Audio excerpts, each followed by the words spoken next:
बिस्मिल्लाहिर्रहमानिर्रहीम नहमदुहु व नुसल्ली अला रसूलिहिल करीम अम्मा बाद। मुहतरम नाज़रीन किराम, एक साहब हैं रहीम शेख, इनका सवाल है, अस्सलाम वालेकुम मुफ्ती साहब, लड़के का नाम अरफाज रख सकते हैं क्या, और इसके मीनिंग बताइए प्लीज़ प्लीज़।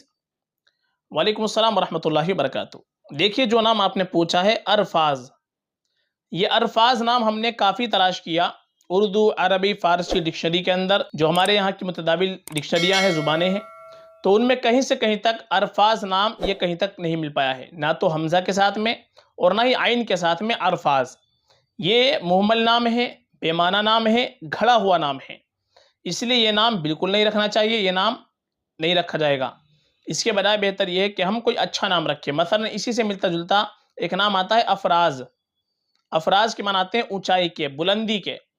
तो अफराज नाम तो रखा जा सकता है, जो माना के एतबार से अच्छा है, लेकिन जो अरफाज नाम रखा जाता है ये बिल्कुल भी सही नहीं है, ये बिल्कुल मुहम्मल नाम है, इसलिए इस नाम को रखने से इज्तिनाब करना चाहिए।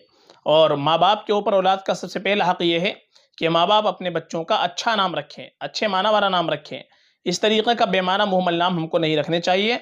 बेहतर ये है कि अपने बच्चों के नाम अंबिया किराम अलैहिमुस्सलातु वस्सलाम के नामों पर रखें, सहाबा रज़ियल्लाहु अन्हुम अजमईन के नामों पर नाम रखें, जो नेक लोग गुजरे हैं उनके नामों पर नाम रखने की कोशिश करें। ये नाम बिल्कुल मुनासिब नहीं है। फ़क़त वल्लाहु आलम।